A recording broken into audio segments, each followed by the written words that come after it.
Here with me for another edition of Discover the Joy is Heather Wingate and AJ Morrow. Such an amazing couple. Wait until you hear their story. They are helping others out of some really dark spaces that they once found themselves in. And I will tell you right off the top, Heather, you're going to talk about having been a survivor of sex trafficking. And AJ, the list is so long. Addiction, child molestation. You talk about suicide attempts.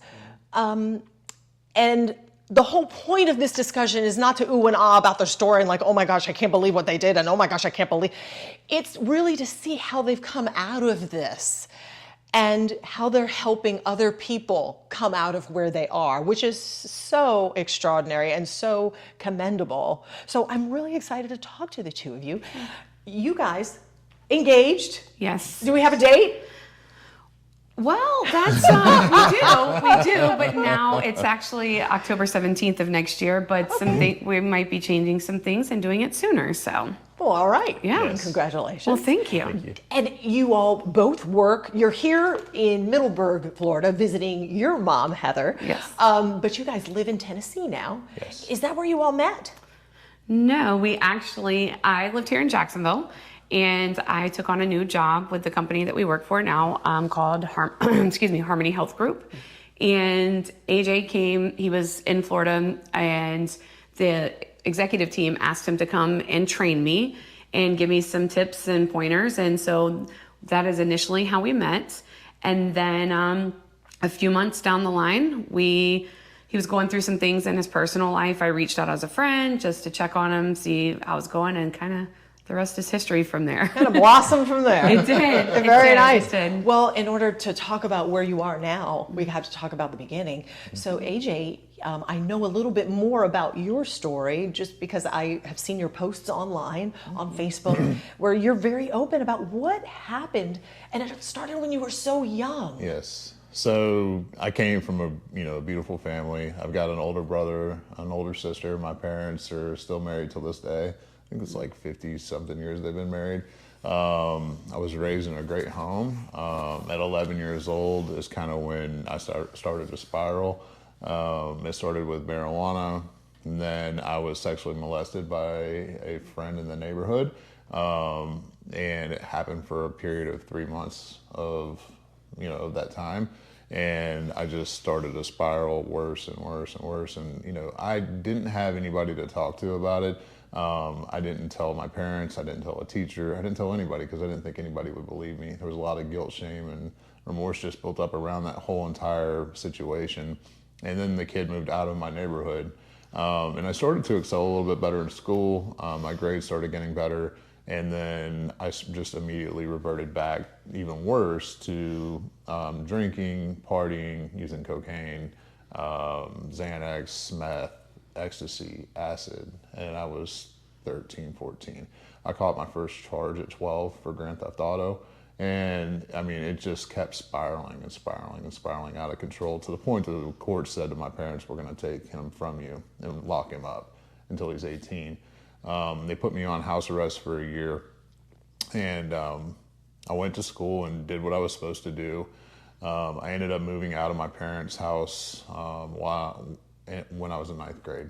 So I dropped out of school in 9th grade, so I never completed 9th grade. I have an 8th grade education.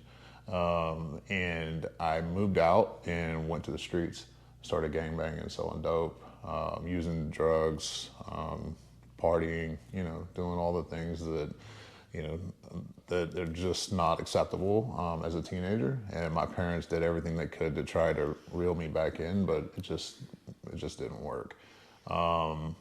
I met my ex-wife at 15, and at 18 had 2 kids with her, and it was a very toxic relationship.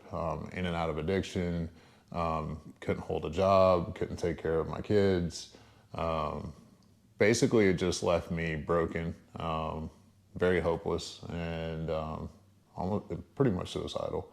So I moved to South Florida at the time, and this was back in like 2006, kind of when all the pill mills were going on in Florida. And that's when my addiction really took off. I was being prescribed 240 Roxy 30s and Xanax and all these different opiates. And it was really, really, really bad. What did you tell them to get the doctors to prescribe? So I had gotten in a car accident. I was at a dead stop at a red light in West Palm, and somebody hit me. And I had 2 bulging discs in my neck and 5 in my lower back. And I had an MRI. It was like a golden ticket to be able to get pain medicine. I went to a legitimate doctor to start, and then ended up going to 4 other doctors at the time, and was getting all these medications weekly from all these different doctors. And I was selling them, I was using them. I mean, I would go through a whole prescription of 240 pills in 48 hours. It was bad. My parents looked at me and they were like, "You need to get out of here, we're done." I was nodded off on their back porch, and they were just absolutely finished with me. So they took me to my first treatment center. I lasted 30 minutes. It took them 7 hours to get me from the truck through the front door. I wasn't ready, and that's just what it boiled down to. I went in there, they told me I couldn't smoke a cigarette. I said, "Okay, I'm leaving." And I walked down the road, and it was bad. So I, went and I kicked on a friend's couch. I've got all the answers. I got me figured out. I'm a grown adult. I don't need anybody to tell me what to do. And that's really the mentality that I carried for a very long time. And I did not have me figured out at all. And I did not know what was best for me. After that, I moved back to Tennessee and tried to, get back with my ex-wife and take care of my kids and do the right thing. And it was really it was even worse when I moved back. I ended up robbing 3 pharmacies. For Oxycontin and a whole bunch of other pills. It was such a bad drug addiction that looking back at those pharmacies, I didn't even rob them for cash. I robbed them just for pills. And I got away with it for, quite some time. And they put me on Crime Stoppers and everything, and they had tips coming in, and lo and behold, they kicked my door in, and they caught me with a ton of cash and pills and gun and everything like that, and I ended up going to jail. And then I was out on bond and I did it again. Yeah, I went through court for 3 years, got sentenced, went to prison, did some time, got out, and tried to straighten my life up, and ended up homeless and shooting. At this point, was IV use with opiates, and it was like at that point in time, I want to say it was around a year of being homeless. Lost my kids. Ended up catching a trafficking charge in Georgia for meth, and spiraled even worse. Went back to prison again, got out, did good for 30 days, 90 days, something like that. And that's really like the longest I could say that I ever had like sobriety from this stuff. And it was really, there was no treatment involved. There was nothing like that. I got out and pretty much, had got a job, trying to straighten my life up, and it just didn't work. I finally had, started realizing that I was in a toxic relationship, and that it wasn't, we did not need to be together. We were very codependent on each other. Yes, we had kids. Yes, we were married for 13 years, but that doesn't mean anything. I needed to work on me. And really, I think that was an excuse at the time for me to just go get high, if I'm being honest. So I left, and that's when I started using heroin. And I was homeless for 2.5 years. At the end of that run, I was using 3 grams of heroin a day and about an 8-ball of meth a day. It was just absolutely just out of my mind, completely out of my mind. I weighed like 120 pounds, soaking wet. My parents had nothing to do with me. My family had nothing to do with me. I lost everything, didn't see my kids for like 7 months. I remember I hadn't showered for like 30 days, and I went to see my kids, and they were just, in tears, begging me to get some kind of help. And at 12 and 11. So they exactly knew. what was Absolutely. happening. They knew. And at that point, it wasn't enough for me to want help. I just wanted to die. And I got arrested for running from probation from Georgia. and I had a warrant. I had been running from him for 2 years. And then I got pulled over, got caught, and I sat for over a year in jail, and then went to Georgia and sat for another 30 days, and they let me go. And they said, report tomorrow to probation. I said, okay. You can't leave the county. I'm not from this place. I caught a trafficking charge driving through there. So I'm like, I don't know what to do. My parents drove from Florida to pick me up from the jail, and they wanted to help me and actually give me a fresh start. Like, I really wanted to change. And at this time, when I was homeless, I ended up having my little girl, Malia, who is now 10. I had her while I was homeless with her mom. And I didn't meet her till she was 8 months old when I got out of jail. And that was kind of like the deciding factor to try to, really straighten up my life. So we talked to probation. They said, we can give you a travel pass and you can go to Florida, for 30 days, bring us back $10,000 and we'll put you on a supervised probation. So my mom gave me one more chance. And, we came back, we paid them, and I went back to Florida, and I got a job at Outback Steakhouse. It was the first job I've had in like 6 years. Which is great. Yes, something, right? Yeah. You have to start somewhere. And I walked to work every single day. I walked to the gym every single day. I would fish. Then I got my first paycheck. I bought a bike, and I started out as a dishwasher. And I worked my way up in 7 months, and I became the assistant kitchen manager. Which is fantastic. It is. But it doesn't stop there. No, and I worked there for 3.5 years.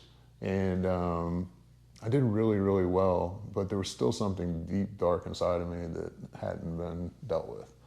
And, life started to hit. And no matter how much you fish or how much you stay away from the wrong people, or, you don't associate yourself with the people that you used to, your past can still catch up to you. It'll still haunt you. It doesn't matter whether you move from Florida to Tennessee or Tennessee to Florida. It's you. And I had to realize that it was me. So me and her mom had split up, and she moved back to Tennessee, and I just went down a deep, deep path, and I ended up relapsing. This was my last relapse, and this was over 7 years ago. It was 2 days before Christmas.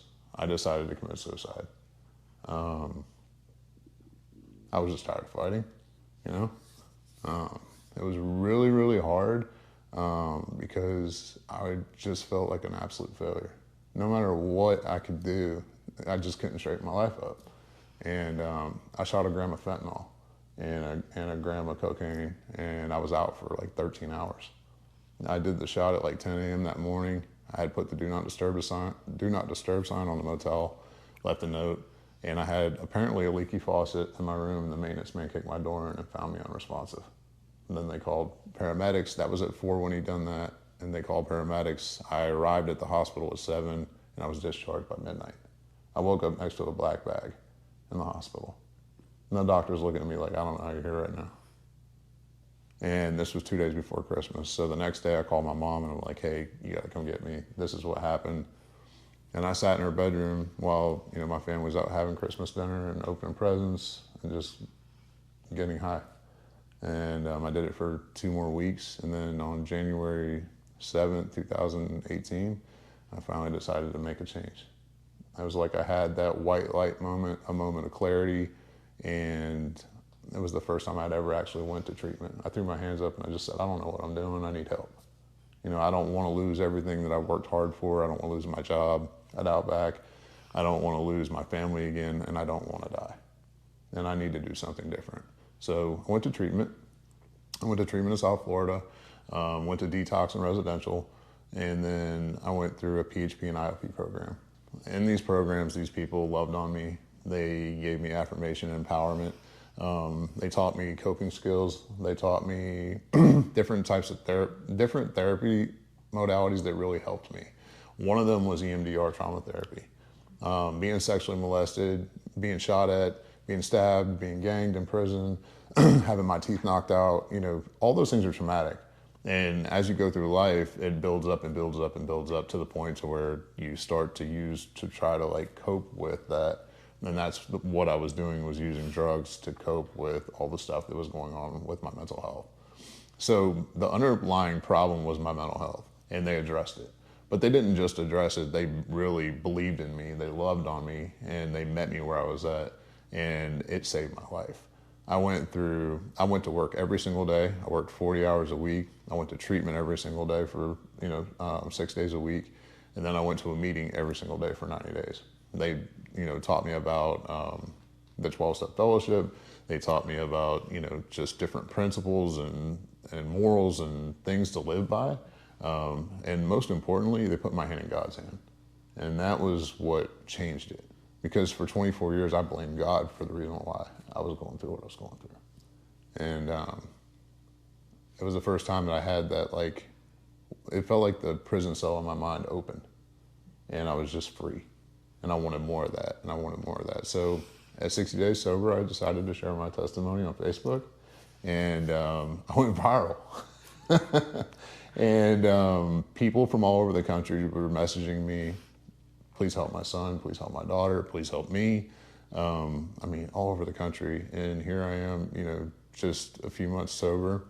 And I just responded to them and would talk to them and have conversation with them. And next thing I know, I'm on a plane doing interventions, meeting with people where they're at, helping them get to treatment, helping them go to the place that I went to that changed my life.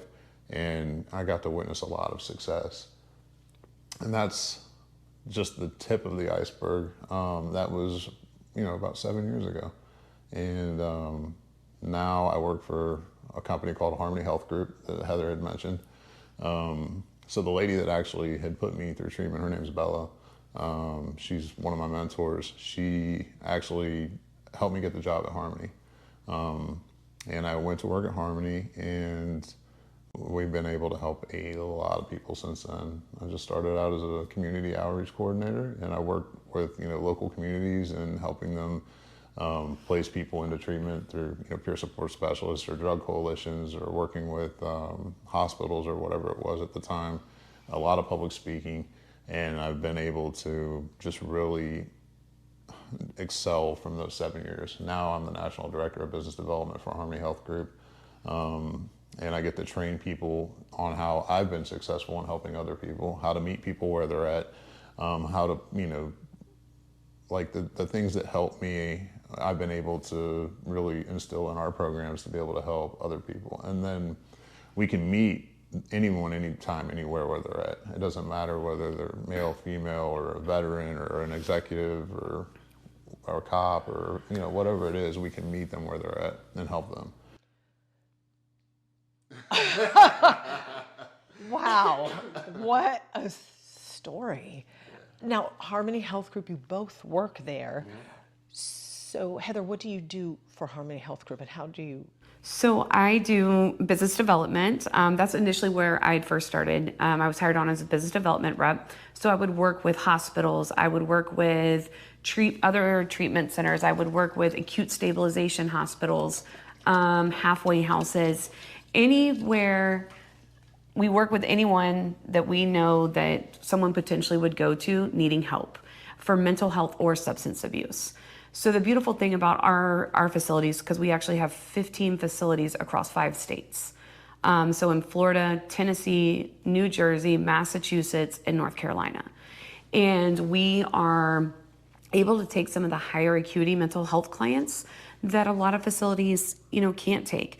So someone with schizophrenia, schizoaffective, multiple personality disorder, depending upon where they're located and depending upon what the need is, we can potentially take them at one of our facilities. And is this like a facility where you go and you live and you stay? Yeah, so we have inpatient, which is residential. So we can do a full continuum of care. And what that looks like is detox for someone that needs, coming off of drugs. Then the next step after that would be residential, which they would stay with us, for usually about 30 to 45 days. Then we can step them down to a lower level of care, which is the PHP, which is a partial hospitalization. And then after that, they can go step down to IOP, which is intensive outpatient. So so a lot of treatment centers, they either are primary substance or primary mental health. We can do both. And I got tons of questions for you still. That was I can't, so hold on. But where in Florida are your treatment centers? So we're in South Florida. So we have two in South Florida, one in South Florida. Sorry about that. Correct me. We have five in Tennessee. Sorry, 2 in North Carolina, 2 in New Jersey, and 2 in Mass. So we have Harmony Treatment and Wellness in Stuart, Florida. And then we have Harmony Oaks Recovery Center in Chattanooga, Riverwalk Recovery Center in Chattanooga. And then we have Summit at Harmony Oaks in Tennessee. It's up by Gatlinburg. And then we have Summit at Harmony Oaks, Knoxville, which is right outside of Knoxville. And then we have Harmony Recovery Center in Charlotte. And then we have Harmony Healing Center, which is a PHP and IOP in New Jersey. And then we have Serenity in New Jersey, which is our inpatient site, detox and residential. And then in Massachusetts, we have BHR, which is Blue Hills Recovery Center. It's a PHP IOP. And then we have the Serenity in New England. It's detox, residential, and then mental health residential. So we're able to provide that full continuum from detox all the way through to where you can see better clinical and medical outcomes for patients as their stay goes on. So as far as your story goes, do you now, it's been 7 years since you've left that life. Do you feel any physical residual from that? Or do you have any type of, because all those drugs, I would imagine, affect things in your body. So I tell people all the time, I still struggle with anxiety and depression. I don't sit in it. I fall back on the tools that I was taught. I've been through a lot of things while in recovery. I lost my nephew. I've lost several people that I've helped. I've been through some really tough situations, and I've always just fallen back on those tools that I was taught. Surround yourself with people that love you and care about you. Talk about it. Don't sit in it. Tell on yourself, speak up, go to a meeting or whatever it is that helps you, meet with a therapist. And those are all just basic fundamental tools that I was taught, and I still use them every day of my life. Not only that, but praying, going to church, just those different things. And I will say, there's nothing wrong with taking medication, I believe that God has given us technology to be able to provide us the medication, provide us with the people to create the medication. As long as you're taking it with the right, motives, there's nothing wrong with taking it. What's hard is once that abuse of it starts. And you mentioned also telling your story about your parents. Yes. And that, married 50 some years. Yeah. They tried everything. And there's a lot of parents out there that are the same way. I'm a parent, I've got a 13 and a 15-year-old, so we're right at the beginning of adult dumb. We can see it. But you do everything that you can to do the right thing, like your parents did. But everybody has an influence. So, not just parents, caregivers, coaches, aunts, uncles, teachers. For those adults in these kids' lives, is there anything that we could do to make sure or help better make sure that path is not taken by the kids in their life, looking back? Yeah, I think the biggest thing is just having open lines of communication with your kids. Don't brush stuff under the rug. Don't think any problem is too small of a problem. Meet them where they're at. But you say that, and people, your kids, they don't pay attention. They sit there and they're like, yeah, okay, whatever, and you think they're not listening. But also, you have to hold, firm boundaries. You have to not enable them. You can't love them through their problem. This is something, if they're having issues, they're having mental health problems or substance use problems, they have to get some kind of help. Whether that's at an outpatient facility, an inpatient facility, whatever it is that they're dealing with, they need some kind of help. And you have to hold that line with them. You cannot enable them. When my mom stopped enabling me, that's when I decided to finally make a change. I'm going to say this from somebody that parents went through the exact same thing. I want parents to know that it's okay that your kids are not okay. Exactly. Right? It's okay if your child is struggling with mental health or substance abuse. Don't keep it closed in. Don't think that you have to keep it just in your family, because there's other families, your next door neighbor, the person down the road, somebody you work with that's probably going through the same thing that they're going through with their children, and they feel like they have to keep this, mask on that, everything's perfect, we have this wonderful life, and yada, yada, yada. It's okay for your kids not to be okay. It's okay for you not to be okay. And that's the biggest thing for anyone to realize. It sounds like a lot of parents want to blame themselves, and they feel like it's a reflection on them because of what their kids are doing. Absolutely. What people will think of them, right? Oh, my kid, I grew up here in Clay County, and the wreckage and the damage that I did here in Clay County, right? That my mom knows tons of people. And I'm saying this because she never wanted to talk to people about it, because at that time there was this big stigma, right? Heather's a drug addict. Heather is, all these different things. Heather's been arrested, all these things. But now it's like, it's okay. And if you see those things, and this is more for the parents, right? More for the parents that have that child. So anyone that hears this or see this, I want them to know that if your child or if you are struggling with mental health or substance abuse, it's okay not to be okay. Yep. And it's okay to seek help. And I'm grateful that, because there was such a stigma for so long around mental health. And people didn't talk about it. And people were shamed from having a mental health. And I'm grateful that it's been more in the forefront in the last couple of years recently, especially with celebrities and people like that really taking a leap to say it's okay not to be okay. And so you don't have to wear this mask. It's okay to take the mask off. So Heather, tell us about your story. And I'm particularly interested in having two girls who are 13 and 15. So where does your story start? AJ's story is incredible. Not just what happened to him, but that he's using all of that hurt to help other people.